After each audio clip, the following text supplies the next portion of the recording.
Hi, friends. Welcome. My name is Serenity Gerbman. I'm with Humanities Tennessee, and I'm kind of happy to be right back here in my Facebook and YouTube little box talking to the world. So thanks for joining us on a stormy, rainy day. I hope everyone is safe. We're going to talk about The Overstory by Richard Powers. I'm going to give you a little bit of background about the series and our organization, and then the fabulous Emily Choate will come in and talk a little bit about her work and her response to the book, and then we'll have some hopefully fantastic questions and conversation. So 50 Years, 50 Books is an initiative that we started as part of the 50 years celebration of Humanities Tennessee existing in the state of Tennessee. We are a private nonprofit, but we are also the state affiliate for the National Endowment for the Humanities, and there is one in every state and territory of this beautiful nation of ours. So in 1973, Humanities Tennessee was chartered and began its work. And since that time, we have done work in every county in the state and many, many communities, ranging from a re-grant program to a Smithsonian exhibition tour to a neighborhood story project to the Southern Festival of Books, which is an event that some of you might be familiar with. I really encourage you, if you're interested in our work, to check out our website. It's easy to find us and learn more about Humanities Tennessee.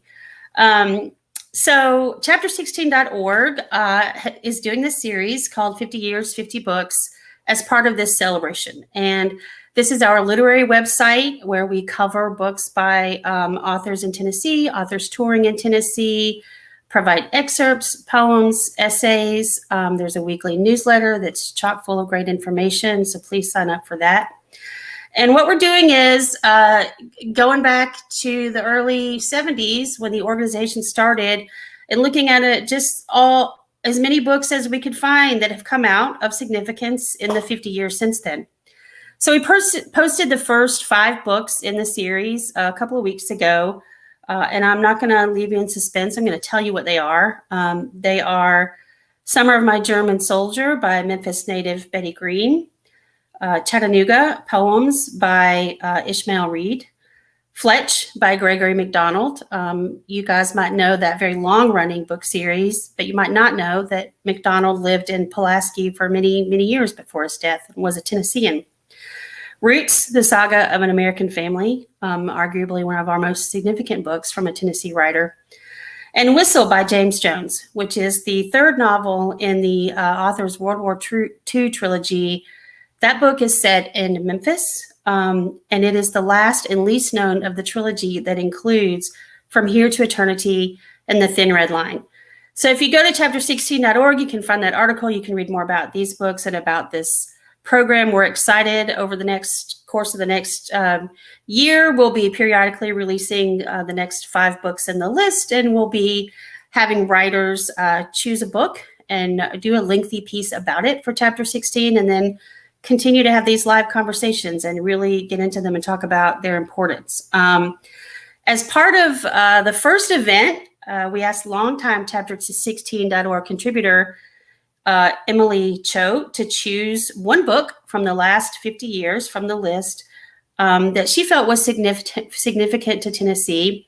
And she chose The Overstory by Richard Powers, winner of the 2019 Pulitzer Prize for Fiction. Emily is the fiction editor of the Podunk Review and holds an MFA from Sarah Lawrence College. Her fiction and essays have appeared in Mississippi Review, Story South, Shenandoah, the Florida Review, Rappahannock Review, Atticus Review, Tupelo Quarterly, and elsewhere, and she lives near Nashville. You can read her electrifying essay over at chapter16.org, and we'll post that link in the comments shortly.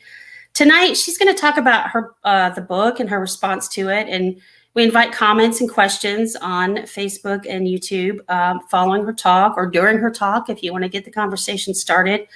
And as we assume it works for book clubs everywhere, polite disagreement and civil conversation are encouraged. So welcome, Emily. Hi. Serenity. Yes. How are you? Hi, everyone. I really want to thank Humanities Tennessee, Serenity, and Patrick running this thing. And also Maria Browning at chapter 16, an incredible editor. Uh, I just want to say thanks for letting me kick this series off, because this project is such an intriguing one. It's a wonderful way to celebrate 50 years of a literary ecosystem, which is how I see it, and how chapter 16 in particular in Humanities Tennessee serves the literary world of Tennessee. I do see it as an ecosystem.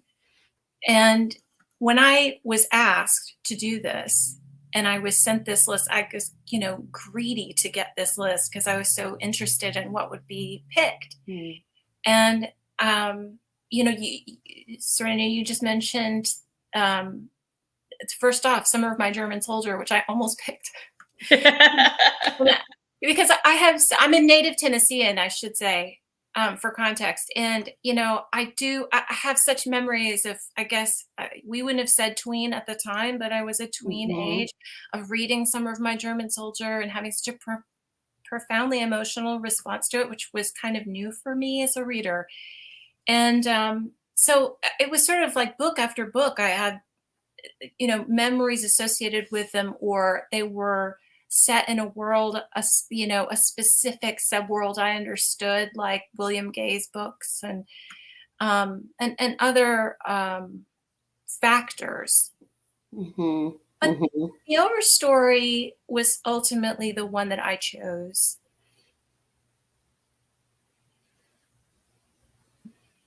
Both personal and also more literary reasons. Mm-hmm. And I will say that that book occupies a unique, somewhat mysterious role in our state's literary atmosphere. Because in a way, it might be a head scratcher for some people who know the book to say, well, what is that to do with Tennessee? It's not set in Tennessee. It's largely set in many places, but the focal point of it is in a redwood forest, very far from here. But I will say that the material, when I learned that Richard Powers, when he was researching the book, which it's such a astounding collection of information as well as storytelling, and it must have required an unfathomable amount of research. But researching old growth forests, he came to the Smokies and found that he was drawn back to the Smokies and drawn here and drawn here. And by the end of the process, those mountains had drawn him back so much that he had remade his life to come live there. And that continued compelling lure, return to the Smokies, that particular place, its particular atmosphere, and the particular effect that a specific location, a specific ecosystem can have on a specific writer, specific human being. We're talking about human writers here. That's something that I really understood, and that is very personal to me. So I chose. That's something that I really understood, and that is very personal to me. So I chose. That's something that I really understood, and that is very personal to me. Are we hearing them play that? I really understood, and that is very personal to me. But I wanted to talk a little bit about this idea of being remade in the, well, I don't want to say in the image of a landscape and an atmosphere, but perhaps that is it. There's a line that recurs in the book, which is people turn into other things. And some of the characters in the book seem to be in a process of being remade by the trees that they come to love. And there seems to me to be some sort of parallel going on here between what happened for the writer and what's happening to the characters. And when I read it, it happened to me as well. And I find that to be really compelling, a really compelling experience that many people have had reading this book and many books. Um, but I got to a point with the Overstory when I was really diving into it to try to write about it. Um, when I began to think that there wasn't a book I could really think of that had such an innovative sense of a vision that intends, anyway, to expand our capacity to perceive the non human world. And I feel that there is something unique about that vision. And we'll talk about the non human world in a minute, but I do want to talk about these human characters. I want to give a short description of the book. I'm going to try to go light on plot spoilers because I know some people may either be catching this live or catch the replay. And because it is quite an investment to read this book, maybe people would want to have some information about it and listen to this conversation without having read it yet. Something like a little bit of a teaser, I suppose. But if you're unfamiliar with the structure of the book, it begins with almost a series of short stories. It's almost, you could almost first, maybe I forget how long it is, maybe 150 pages, but it's about a collection's worth of stories. 8 stories that introduce 9 human characters. And normally we wouldn't need to make that distinction. But in fact, threaded throughout is a suffused presence of trees.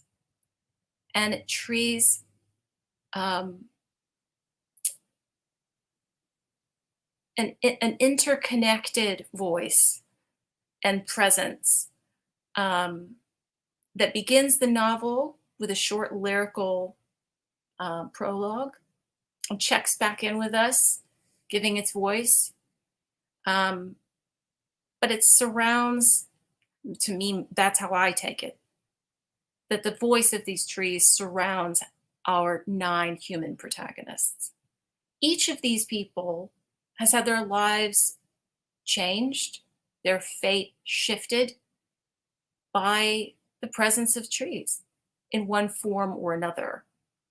And their stories seem somewhat siloed from one another, though we have been given clues as to how they're linked. And then once we've learned them all, the story begins to move them closer and closer together. And they begin to it's like they're circling one another. And the fate of trees, the fate of particularly a threatened grove of redwoods, becomes intertwined with the fate of these human characters. And it is quite a grand vision, taken all together. And one thing that I particularly love about this interconnectivity is that the novel seems to understand that we can be changed and we can be drawn in to what we call the natural world, which is already insufficient, isn't it? We think about it, oh, nature, as if the paved area across the street from my house isn't also the natural world, the world of nature. It's just has this thin layer of concrete over it. So what we call the natural world, our vision of it, our perception of it, is inherently limited and blinkered. And so even as these characters have their lives remade by nature, and in many cases, not most cases, they undergo some sort of significant life change that sends them on a path to serve that world, to serve the natural world, to serve particularly these redwoods, but the lives of forests that are threatened, to try to serve that, sometimes to their own detriment. But at the same time, the novel always knows that our ability to perceive, our ability to interpret um, the natural world is inherently blinkered and maybe inherently self-serving. So those warring impulses inside our human characters in the story really drive, they're the primary sources of tension and conflict within this novelistic ecosystem. So the other day, Serenity and I were talking about the book, and she asked a question that really kind of stopped me. I've had this in my mind since then, and she pointed out, she said, well, the book is only from 2018. So why, when we read it, does it, you just know immediately that this book is going to last? What is it about novels that, you just know that they're going to last, that people are going to continue to read it? And I thought that that was a fantastic question for this novel. And I think the reason that it does feel that way has to do with our non-human characters and the foregrounding of the non-human world, not just as a backdrop or some sort of inert environment in which the humans can run around and make trouble, but the novel, through its language and its innovative form, and its decision to foreground the presence of the non-human characters of these trees, as I said, it through these methods, the novelistic methods, there is an attempt to expand our ability to perceive the non-human world and to clue us in on this vast and ancient complexity of trees' lives. And the presence of the trees as forces of character in the Overstory is playing a very specific role. These aren't tree herding ents in Tolkien or some other straightforwardly fantastical kind of character. Those are wonderful and we love them. It's just that what specifically Powers is doing in the Overstory is of a different nature. The trees communicate in a way that is much more suffused. It's suffusing the atmosphere, the novelistic atmosphere. And forgive me for saying it this way, but it's rooted. Yes, I did it. Rooted in ways of being that fill the atmosphere of the book in a very different way than a straightforwardly fantastical depiction of those characters might be in a different novel. They're playing a very different role. It's much more atmospheric and much more suffused. It's almost like they send their oxygen, which of course they are literally doing as trees, into the lungs of the characters and changing their fate as a result. And things are enacted in that way. That's how I take it. I'm sure that people would read the influence of those trees very differently. But I do see novels as ecosystems. So of course, it's endless. It's endless what you can find if you look at it that way in this particular book. So I want to shift soon, if we can, to maybe have some questions and some discussion. But I do want to just end on a reiteration of this question of why does it feel like this novel is built to last? I think it comes down to that grand vision of expanding our own capacity to perceive the non-human. And maybe it has something to do also with this very kind of old school idea of the sublime. This is a term that's come up in literature for centuries.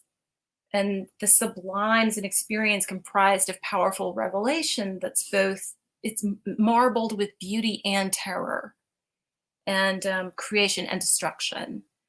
And certainly in this novel, there is a startling engagement with the sublime, and in service of a story that fuses the human and non-human. That's my answer to that question. Serenity, do you want to come back and have some discussion? In service of a story that fuses the human and non-human.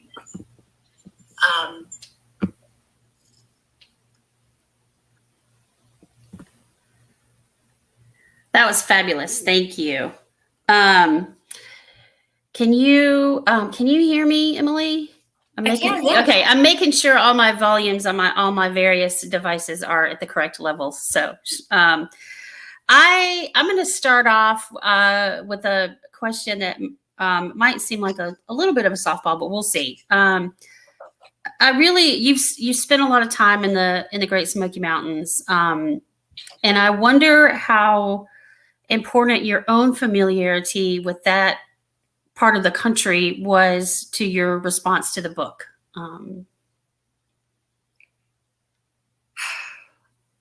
I know exactly. Well, in addition to the Smokies, let me say for context, I also lived on a wooded ridge southwest of Nashville for about 10 years. And so I was surrounded by woods at that time. And it really changed my perception of a lot of things. And I think that it's sort of that kind of, you can't unsee or unknow that when it has such a formative or reforming impulse. And I think a lot of people would relate to that some sort of encounter, whether it's, a specific, a short trip, or whether it's a place that you live, when it's a compelling environment of that kind, particularly forests, you kind of can't go back as a human being. You kind of go onward. And with the Smokies, I have found, and many people have this experience, that there's something to do with the old, not just the old growth, but it's unfathomably ancient.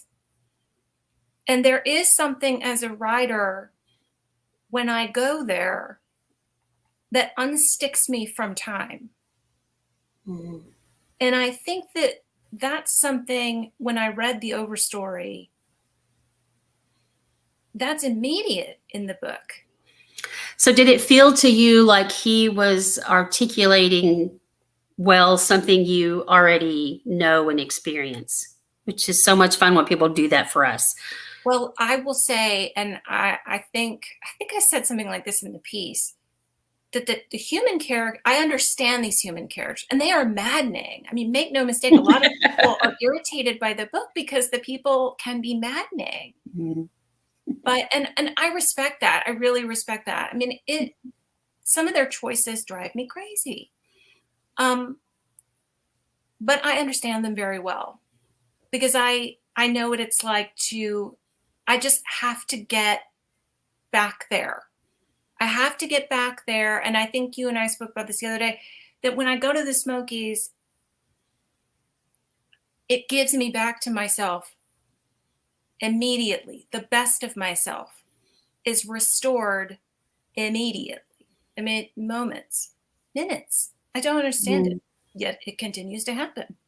It's happened to me since I wrote this piece. I went back and it happened again. And I think that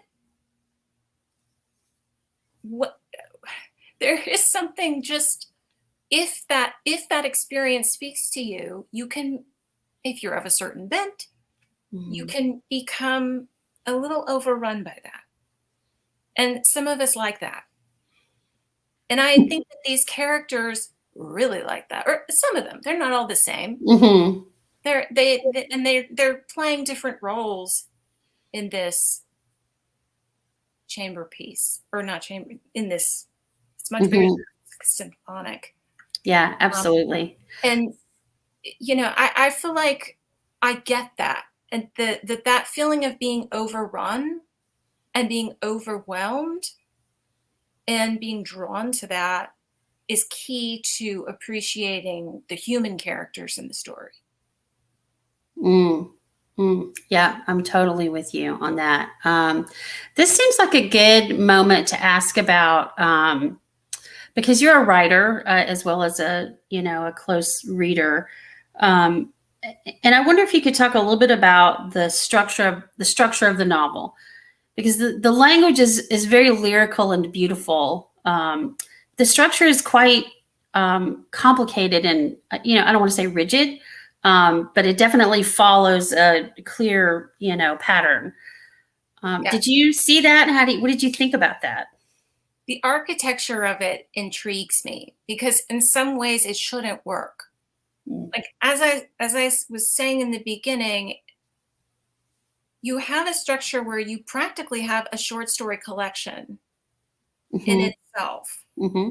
And I do feel that that once we begin, if you're in it, and I was in it, it's amazing when I went back and read it that I thought how much less of these, that lyrical voice that is really kind of speaking from, you know even if it's not the tree's perspective technically, it's there's some sort of, I think we're meant to think that it's coming from them or coming through them in some way. um there's so little of it. There are these very very short lyrical passages that introduce each giant section of the book, and they do link. But I was amazed when I went back to it how little of that voice there actually is. Mm. Um, but it's just enough connective tissue, and it's positioned just right to send us into the next phase of the book. And I do wonder how he achieved it, because Mm. it shouldn't work. But Yeah. these characters, what we've been introduced with such immersion into their specific worlds, their specific histories, their specific settings, but we know that there's this linkage of trees. There is some sort of larger force that begins to bring them together, or they begin to circle one another. And that's how I take it. That there's a circling and a circling, and that somehow he manages to bring them closer together. And there is a sense of growing momentum. Um, Hmm. that structure to me would be deadly if that momentum did not kick in. And there's some sort Yeah. of dual momentum, which is the fate of the human beings and their growing sense of mission.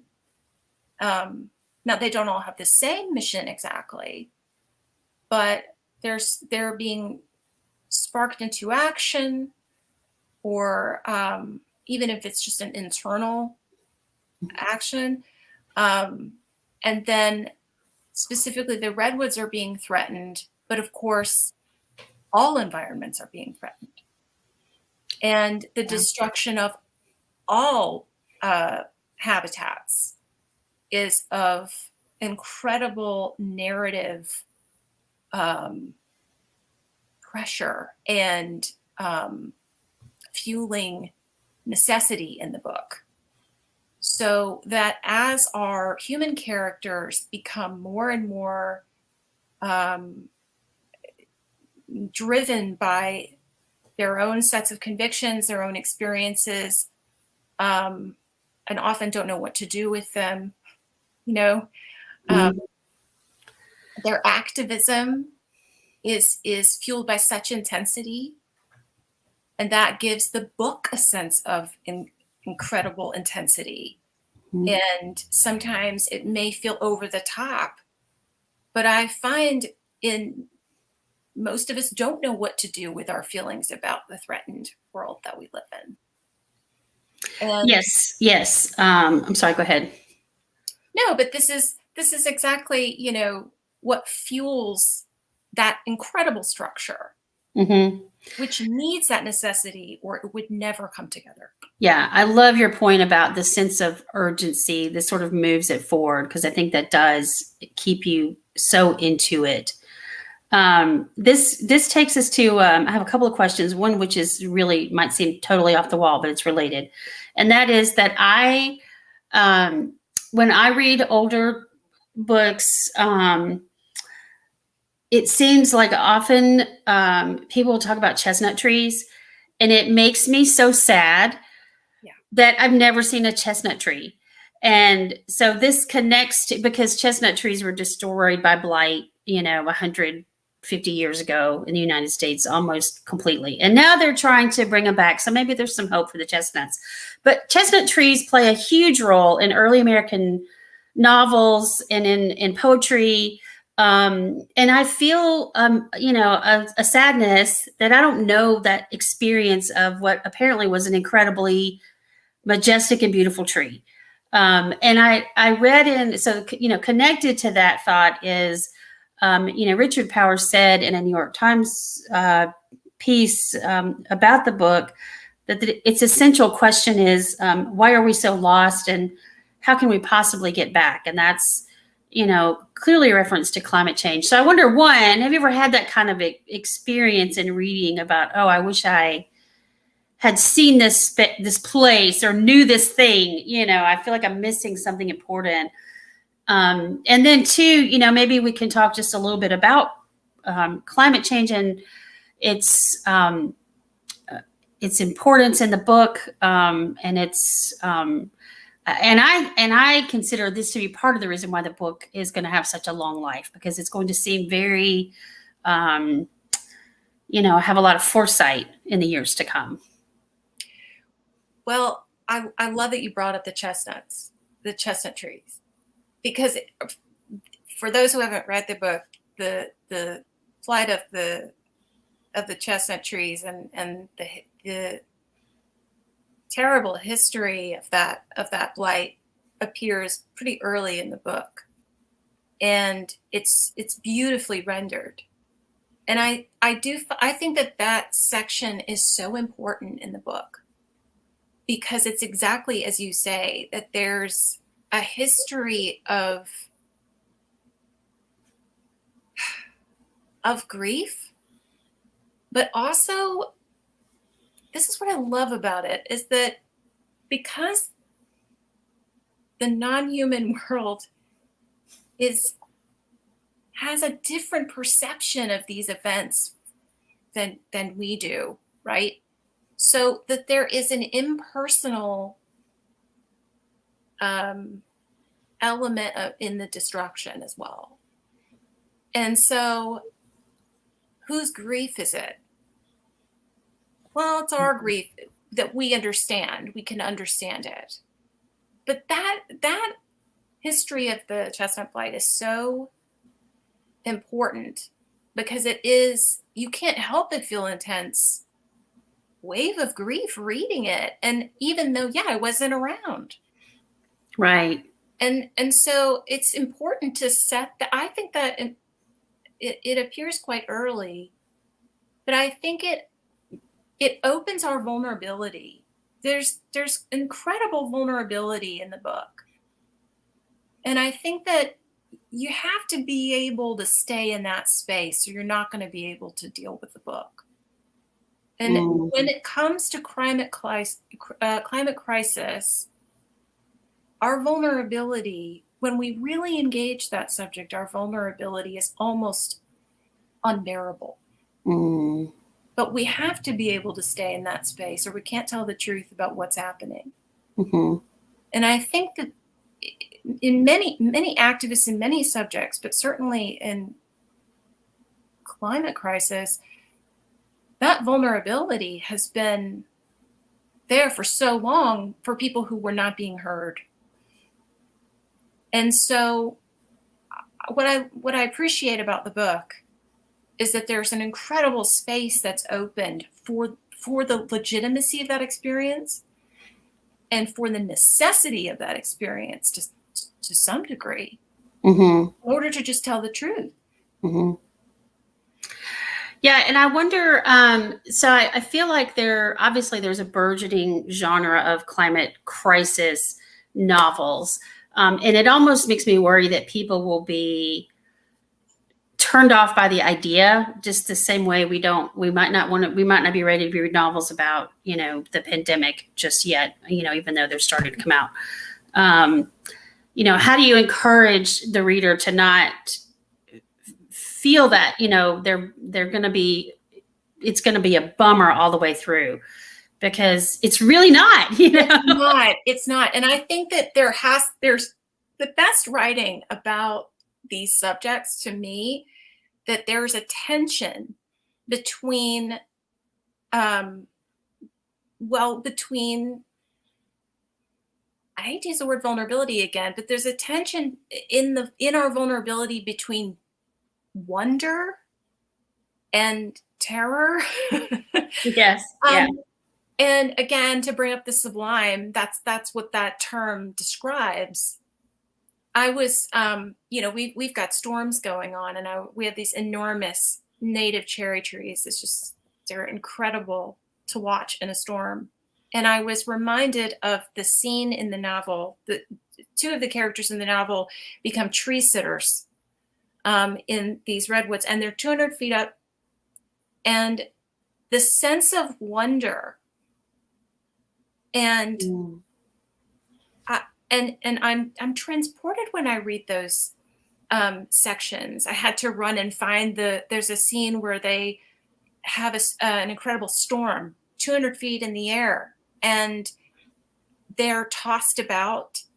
And one of the characters has like a death grip on the tree, and the other person says, you can't do that. You just have to ride this. And the sense of wonder that I feel is exhilarating reading Yes. this. Yeah. So that I think the one thing that not only in this book, but in a lot of wonderful pieces of writing that whether they directly engage climate crisis, or maybe it's on a metaphorical level, or maybe there's an implication,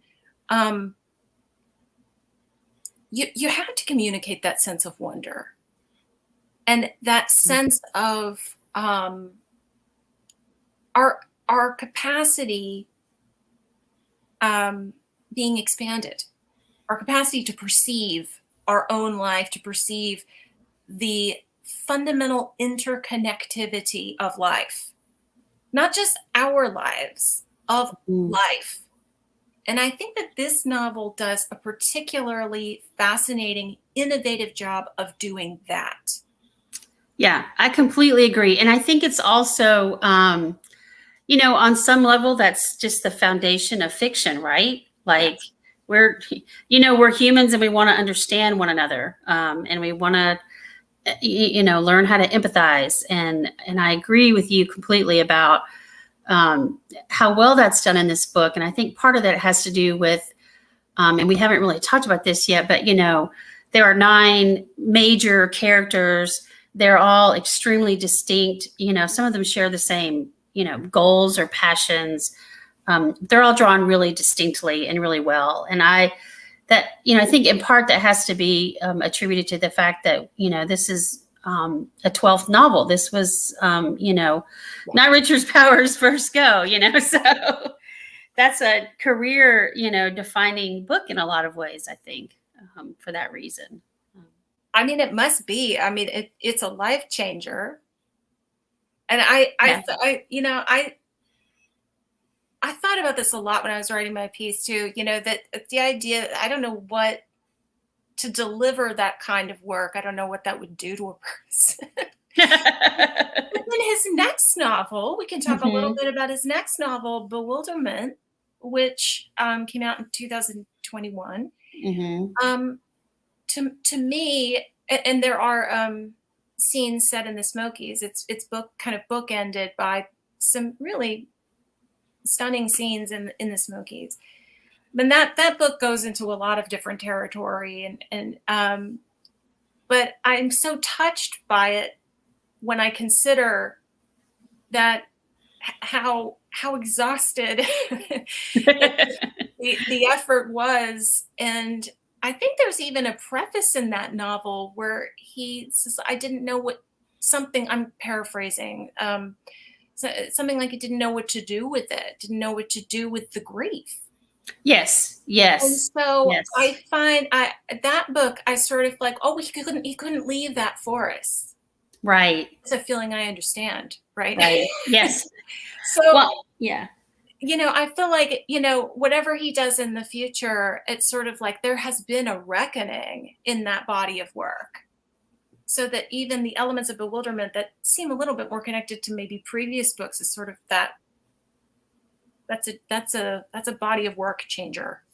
Yeah, absolutely. Well, I'm glad that you. We just have a few minutes left here, but I just want to bring it back to, first of all, to your piece. I'm glad you mentioned it. We've posted it in the comments for folks, and I hope that you'll read it. It's a really, really lovely um, exploration of the novel, but also very personal about your relationship with the mountains and some experiences that you've had there. And I want to ask, you mentioned that you do a lot of writing at, you have a particular place that you go in the mountains, and that's a place that you're writing. And I've always wondered about this as someone who sort of plays with writing, like, how do you not feel pressure when you get yourself to that, like, I'm in my spot, I've got my computer or my notebook or my, whatever, here I go. Like, you know what I mean? How do you get past that moment? I absolutely know what you mean. I feel like, if I was thinking back when I was writing this on all the different experiences that I've had there, and some of them have been more overtly productive than others. But I think what I've learned is that when you have a place where your sense of access to life and to yourself is heightened, that's the point. It's not the productivity, it's resetting that sense of openness. I think in Buddhism and in meditation, there's the term basic openness, which is the mind and the heart are always in a state of openness underneath our psychology, underneath the weather of our emotions. There is a basic openness underneath that. And I think when I learned about that, I thought, well, that's what writing does for me, is it returns me to a sense of basic openness. Well, I think many people can get there in nature. Mm-hmm. So Absolutely. Pretty good. Yeah, that's fantastic. Do you, you had mentioned that it's fine if you don't. You had mentioned you might want to read a passage, and if you want to close with that, we can do that and wrap it up. And everyone, please note in the comments, and I'm going to put also in the comments too, Emily, in all her vast kindness, has prepared a suggested reading list, and it's marvelous. So we're going to post these here. So it's you guys, if you like, heavily toward Tennesseans, because here we are. Yeah, which is a good thing. We're talking about Tennessee writers. So if you want to continue exploration, you will have the ability to do that. So yeah, please do go ahead and read if you like. And it is quite a grand vision, taken all together. So I was going to read. I'm not going to read from mine. I'm going to read from this. I had kind of thought I would read something else before, but the storm that we've had out here has been so incredible that I thought I would read this wonderful description of the tree sitters and experiencing this storm. And this is just a little over a page. Nick is deep in a green dream one night when a shudder rips through Mimas, That is the name of the redwood that they're trying to save. Um, Nick is deep in a green dream one night when a shudder rips through Mimas and rolls Nick onto the platform's edge. His arm stabs out and grabs a thin branch. He clings, looking 20 stories downward. Behind him, Olivia screams. He scrambles back to mid-platform as a bigger gust catches the tarp and lifts the whole construction, bucking it. Winds liquefy the air, and hail pelts them through the needles. At a tremendous crack, Nick looks up.